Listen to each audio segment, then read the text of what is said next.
Hello, and welcome to Cardboard and Plastic. My name is Dan, and I had to throw that out there. Mangini asked for my name on his birthday stream that he was doing, and I think I've been long enough in the hobby that you should know my name. And in the background, I'm going to kind of show you how I store my collection. And I got a top loader binder, and it didn't fit the need that I wanted, and I'm going to try something else. However, that binder I'm putting to very good use right now. And in the background, too, you can kind of see those big, huge cases. On eBay, if you look up like graded card cases, you'll actually see like those type of cases. Sometimes they come in yellow, and they sell them for like $120. I got those for about $45 a piece with shipping, and I got 4 of them, and I got them from Newark. They're called Duratool Cases, I believe, and I have 4 of them, and I'm starting to fill them up. Actually, my baseball one is just going into 2 cases, almost completely full. And then I have one that's basketball, football. I don't have room for it anymore. And the one in the back that you see, and I'll show you, I'm putting my autograph collection in one, and I got some modern cards in there. But this is kind of the thing, is I have 4 of these cases and I don't have enough room. I just have like piles of slabs. And that's why I'm going to try to sell and just really consolidate. And with those cases, I just really want 4 cases, right? So if I have like 20, 30 Kobe Bryants, I'm just going to go down to like 5 of my favorite. I can't have more than 4 of those cases with the room that I have. So just really, that's kind of my collection. And I'm going to kind of show you these.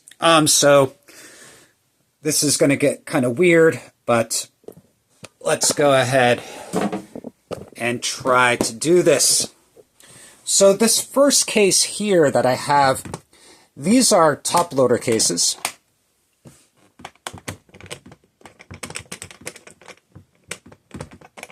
And what I do with these, I'll get rid of this here.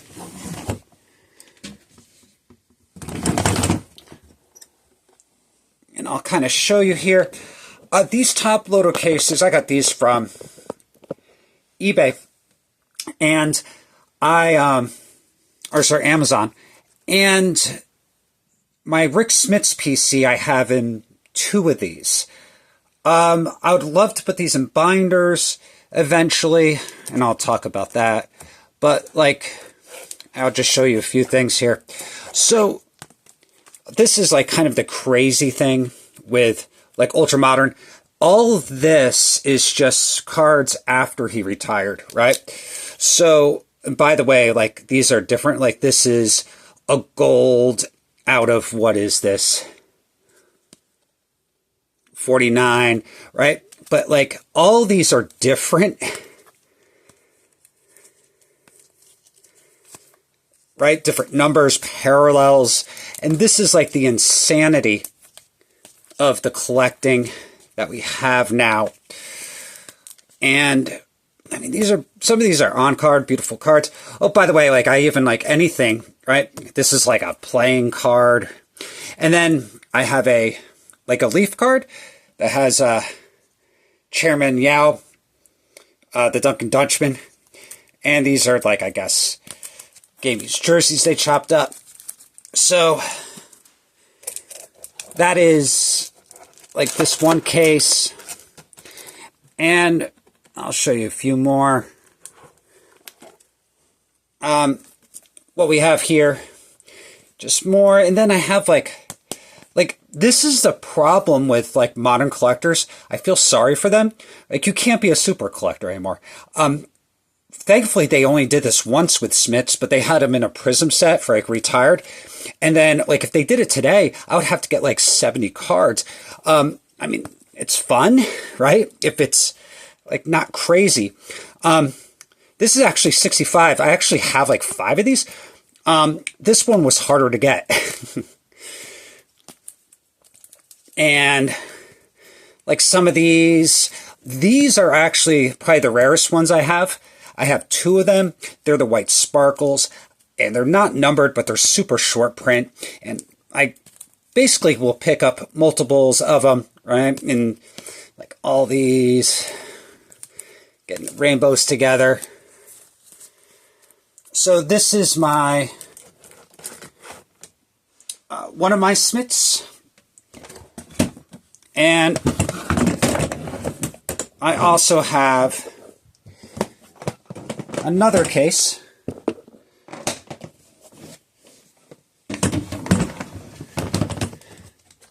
And this is from his modern day, this is from his playing days. And kind of like, it's kind of crazy, right? So you can kind of see, like, this is when he started playing, like 1988. And then, like, you could kind of see, like, the exponential growth of, like, the boom of the cards. And then, like, it just got crazy where you would have to get, like, hundreds of cards to actually just, like, do, like, a player, like all the players' cards from like the 1990s. So collecting vintage, for me, it's just so much easier. I could do a whole player run of Hank Aaron, right? And then if I want to dive into his all-star cards, the league leaders, some oddball stuff, I could do that. Let me take a look. I'll show you some of the ones I have in here.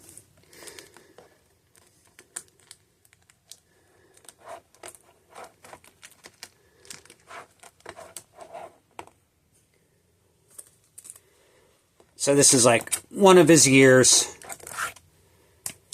right? And this is the kind of the thing I do with my Smiths PC, is no matter the card, how rare it is, I give it all the same treatment. Top loaders. Actually, I have the refractor that I showed you the last video. Come see, I got to put that in there. And some of these cards, right? Like I got the Z-Force out of, I believe those are 350. Right. And in this box, I do have some like valuable cards. Right? Like some of these platinums and stuff go for money. But I do have a few cards that are probably worth a few $100s. Like you got the Flair showcases, like out of 99, they're worth like $50. But there's like a lot of cards for the Smiths that people like Nat Turner are putting together, the sets of like the rubies, the credentials, some of these like low number 90 sets. And I tried to buy some of these things, and I just don't have the money, and I know I'm getting outbid by some of those 90s basketball collectors that are trying to put these sets together. It is just insanity of what they'll pay. And I just give up at a point because I know that for me, $200 is a lot of money. And for somebody like Nat Turner, I mean, if he needs that Smiths for his credential set, I mean, he'll pay $30,000, $40,000, $50,000. It doesn't matter to him. So that's where I keep my Smiths PC. And I'll just quickly show you, like, so I have all these filled with slabs, and these are pretty nice cases. They hold, and if you want to take a look here, they hold 6 rows. But it is pluck foam, and that pluck foam itself breaks down. So what I had to do in my other cases, I take cards in and out a lot, organize them. So I just made my own dividers, and I'm going to make them nicer. But these work very well for graded cards, just to have And I mean, there's other storage things that I could do. I just like these. And right, I think I showed a lot of these in the past. So, right, I just got like Hall of Fame autos, all these. So these are like basketball over here, and some I have graded, like the Kareem. Over here, I have some of my just like, I have my Sandy collection over here with these. I could break even with him. He got hurt with Tommy John, so he's been out a year. He'll come back this year. I have a lot of doubles. And some of these ones, too, if he starts to pitch well, I'll probably get rid of them, just kind of break even, because I have way too many. Just keep kind of more of the rare ones. And I even have some weird projects. I got to change my labels for all these. So I'm going to be doing that. But let's see. Like, I have things where I just have major champions in golf, like on-card auto. All right, so, like, and also, like, Hall of Famers, but, like, Darren Clark won the British Open 2011. I'm just going to change the labels up. But this is, like, a cheap little PC. Like, you can get, like, Nick Faldo on-card autos for not a lot of money. Raymond Floyd, right? So I have 4 of these cases. This one, I still have tons of like NASCAR autos that I'm slabbing up right now, other sports.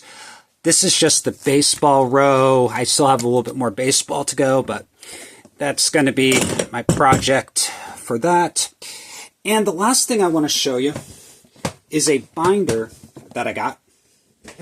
And this binder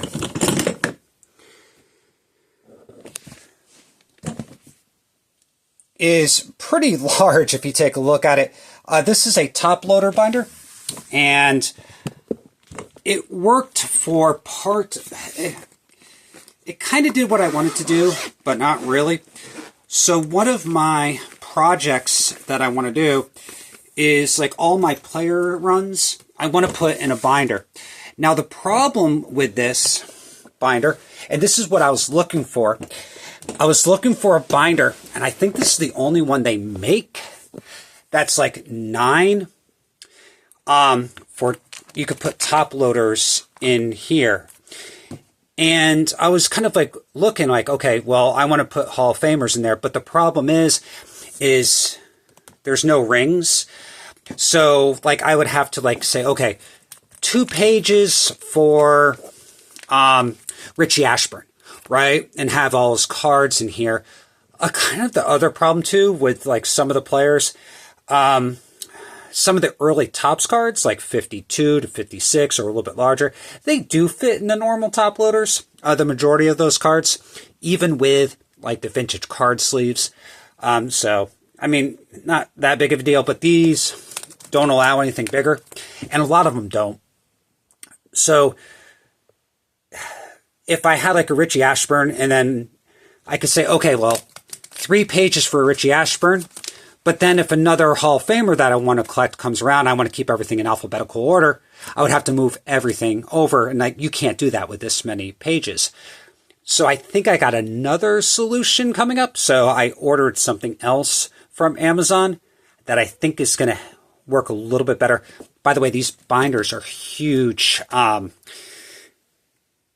they're pretty cool. They come in baseball, basketball, and football. No hockey, so, but you can find these on Amazon.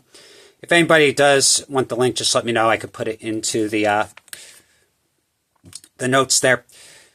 I think it's like Rayvol or something like that, like Ravlon.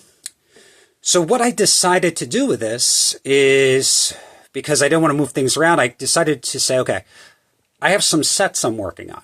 So I'm going to put the sets in here. So I got my 1951 Redback set. And I got the majority of this set done. and you can actually see some of the blanks. And some of the blanks here, I think there's like 2 here, because there's a player that, who's it, like Gus Cernial or something like that, and Tommy Holmes, I believe. They have like 2 cards that I don't have, that are a little bit different, like different team names, right? So this is like my red back set. I'm working on that, so this looks great. And the other thing too is you can see the back of the cards. So the majority of the top loader binders are just one-sided. Now, if you take a look too, this is the blue back. I like to see the back of the cards. It's not that important for these, but I still like it. Do you see here, like you got the different card stocks? With the blue backs, I think they just got like the white card stock in the back there. So these get a little bit more expensive. I don't have as many. I think I only have like 32 out of the 52. I mean, I do have like the, Slaughter. And some of these are just not in good condition. But like they get expensive. These blue backs, like cards like this, like I just have it as a filler, right? And so eventually if I find a better copy, I'll upgrade it. I know my like red Shanedienst is like bent in half, but that's like a super expensive card. But some of these are like almost in like really high condition, right? With the Bobby Dorr. And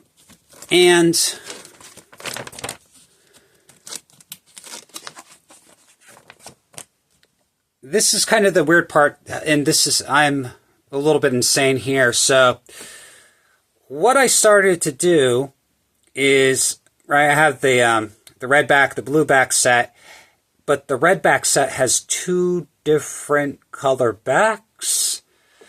So I got a couple cards. I started keeping doubles, and now, right, with the white, I'm going to start maybe doing the white and kind of this like cardboard stock back. That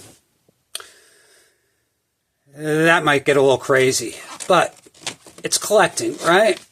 I got a long, many years of collecting left. So now the other thing I decided to do was, right, because I'm working on like I'll use like another binder, I think, for my player runs. So I'll show that off. But my Wheaties cards, and this is like, I know the reason I love these Wheaties cards is they're very similar in shape, right, to these red back, blue back cards. And that's why I like to cut them like that, right? So I like the full blue border around, and this is what I'm kind of looking for these cards. So, right, this is kind of like another project. Got Hall of Famers. Yep, and I know this is going to bother some people, right? I have a baseball card binder, and this is multi-sports, but I got like an autogram, and right, all these, and so there's, I believe, 60 cards in this set. There's 30 people, and there's and here's one here, Doak Walker there. You have a portrait and then an action shot. So I'm working on this now. One thing that I bought a couple, they're graded before I put this together, and it's really going to be hard for me because I got to get these cards that are showing full borders. That's kind of my goal. If I just cared about putting this set together and not the condition of it, it would be really easy, right? There's a lot of these cards out there that are just cut horribly from the boxes. And what I have, like some of the, and I'm not going to crack a couple out. I have a Ted Williams that got a SGC6 that I graded. And so I'm going to be looking for another one. And the reason I'm not going to crack that out, it would be idiotic of me because I think the last one sold for like $270 in an SGC6, and mine's nicer than the one that sold. So I guess I could just crack it out, but I'll look for another one, maybe sell that one, and just keep on trying to get this raw set. And I did buy, and I'll have them coming in. I bought 3 of these from a seller on eBay. So asked them if they could combine all the shipping and little discount there. So definitely I'll show you those. But this is kind of the issue, and the problem is the grading for me. And really, I think going forward, I'm just going to stay away from graded cards for like some of my sets, but I'll definitely still buy graded cards for really expensive cards. I mean, it's the frame, the aesthetics of it. I'm still going to have them, but I'm really going to start to cut down on my graded collection and only keep like a couple of cards. And, you know, like Hank Aaron, Warren Spahn, I think I'm just going to have those like type of players in graded. But like players like, let's say, trying to come up with names here, like Richie Ashburn cards, like maybe I'll have his rookie graded or like expensive versions, but I'm just going to have those raw. I mean, they're not worth much money. So in the comments below, let me know if you're doing binders. I really enjoy these. They present well. And let me know how you organize your collection. Again, as always, thank you for watching. Have a great day. Keep on collecting.